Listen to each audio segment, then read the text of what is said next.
I veliki pozdrav ljudi, ovo je još jedan video na mom kanalu. Današnji video bit će nova epizoda iz serijala mojeg predviđanja. Naime, za ovu epizodu pravit ću moje predviđanje za osminu finala Lige šampiona. Odavno nisam snimio video neki iz ovog serijala, zadnji put je bilo u polufinalu Lige šampiona i tad nisam imao nimalo sreće kod izvlačenja jer sam oba para promašio iz polufinala, tako da sad će biti veća šansa da uvodem barem jedan par, budući da sad imamo 16 klubova i 8 parova, jer ipak osmina finala i imat ću ovdje dva šešira iz kojih ću izvlačiti, odnosno kao ove dvije kantice iz kojih ću izvlačiti parove i šešira 1 i šešira 2, odnosno prvoplasiranih i drugoplasiranih. Pa također pravila su, znači ne smiju biti klubovi iz iste grupe i klubovi iz iste države, tako da eto to su jedina pravila kod izvlačenja. I samo prije što započnem sa ovim videom želio bih da kažem da svi posjetite Gagin kanal, od koga sam ja zapravo i mogu reći uzeo ideju za ovaj video. Planirao sam ja to i davno prije da uradim, ali sam potpuno zaboravio na to,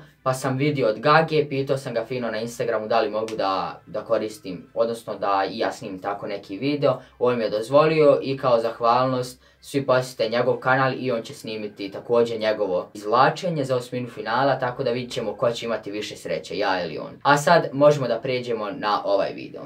I prelazimo sada na ova dva ugla snimanja, znači ovdje gdje ću vam pokazati koga sam izvukao i ovdje gdje ćete moći da vidite koga ja izvlačim. Ovo je šešir 1 i ovo su klubovi koji su bili prvoplasirani u svojim grupama, a ovo je šešir 2 koji su bili drugoplasirani. Tako da možemo da krenemo. Još jednom ponavljam, ne smiju se susretiti klubovi iz iste države i iz iste grupe. Pa možemo da krenemo od šešira 1. Prvi klub kojeg izvlačimo jeste Juventus. I inače veoma sam ružno pisao, tako da unaprijed se izvinjavam. Zbog tog svi će biti ružno napisani. Idemo iz šešira 2, izvlačimo Manchester United. Evo već dva para koji su igrali zajedno u grupi, tako da oni neće moći igrati. Ali zato sada ćemo mi izvlačiti i šešira 1 da vidimo ko će igrati sa Manchester Unitedom, pa i šešira 2 da vidimo ko će igrati sa Juventusom. Pa krećemo iz šešira 1, Paris Saint-Germain će igrati sa Manchester Unitedom i iskreno baš bi volio da vidim ovo, jer će biti nevjerojatna utakmica ako dođe do ovog. A protiv Juventusa će igrati Liverpool. Znači također nevjerojatno zanimljiva utakmica, Liverpool, Juventus, Manchester United, Paris Saint-Germain. Znači to kad bi se desilo, nevjerojatno osmina bi bila, a sad prelazimo na sljedeće parove. Iz šešira 1 izvlačimo Dortmund, Borussiju Dortmund. Inače nekad ću sigurno zaboraviti da prikažem na ovu kameru, tako da i to izvinjavam se, ali uvijek ću prikazati na ovu, tako da opuštenu. Protiv Dortmunda će igrati Ajax. Znači iskreno ja bi ovo baš volio da se desi, da igraju Ajax Dortmund, jer Dortmund je onako favorit i za Dortmund i Tottenham navijam. Sada prelazimo na šešir 1. U šeširu 1 izvlačimo najgori klub, šalim se, Bayern München. Znači Bayern München, malo prije se završila utakmica protiv Ajaxa, 3-3 su odigrali. Protiv Bayern Münchena igrat će, da vidimo, Lyon. Ovo također kada bi se desilo bila bi nevjerojatno zanimljiva utakmica i baš bi volio da se desi, jer i Lyon ima svojih kvaliteta, a Bayern da ne pričamo. Doduše Bayern nešto loš ove sezone kao i Real, ali mislim da bi oni to mogli da riješi. Zatim prelazimo na iduću utakmicu, odnosno par. Iz šešira 1 izvlači Manchester City.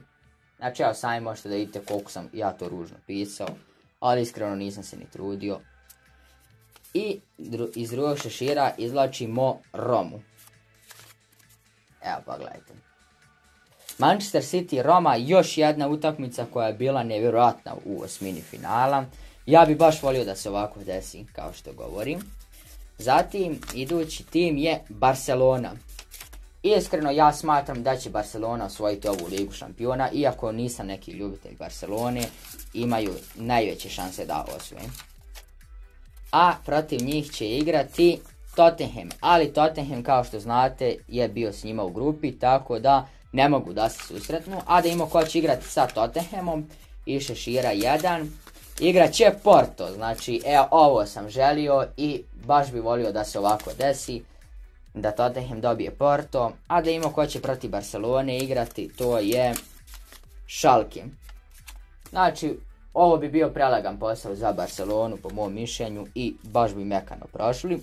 I ostali su zadnji parovi, a to su Real Madrid i na kraju Atletico Madrid. Sada ovo su klubovi iz iste države, tako da ja nisam baš siguran šta bi se ovdje trebalo raditi, pošto su ostali posljednji, a kao što znate, pravila su da ne mogu ići klubovi iz iste države, ali nisam.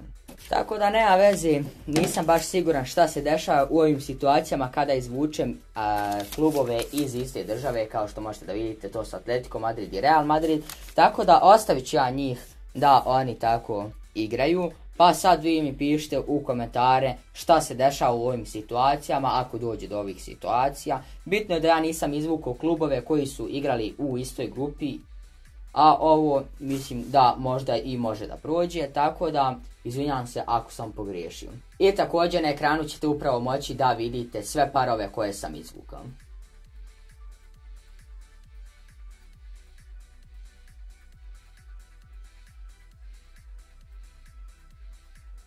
I eto, nadam se da vam se video svidio, to je bilo to što se tiče ovog videa. Napravite i vi vaša izvlačenja pa da imamo ko će ubosti ili napišite dole u komentare, bubajte ko će s kim igrati.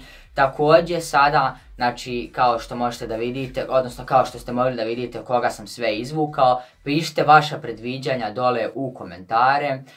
Pošto da sad ne odugovlačim mnogo s ovim videom, ovog puta neću praviti predviđanje za te moje parove. I također to za Real Madrid i Atletico Madrid pišite mi da li u ovoj situaciji će oni igrati, pošto za to baš i nisam siguran, za to pravilo kod izvlačenja. Tako da eto, to je bilo to što se tiče ovog videa, nadam se da vam se video svidio. Pozdrav! Ako i vi želite pozdrav u nekoj od idućih epizoda, sve što je potrebno jeste da me zapratite na Instagramu luka.balaba02 i na mojoj Instagram stranici baluk_p. Nakon što me zapratite na ta dva profila, javite mi se na nekom od ta dva i napišete jesam ili zapratio sam te, ali morate obavezno da zapratite oba profila i nakon toga zasigurno dobijate pozdrav u nekoj od idućih epizoda. Tako da eto, to je bilo to što se tiče ovog videa, nadam se da vam se video svidio, ako jeste ostavite like, share, subscribe i to je bilo to što se tiče ovog videa. Pozdrav!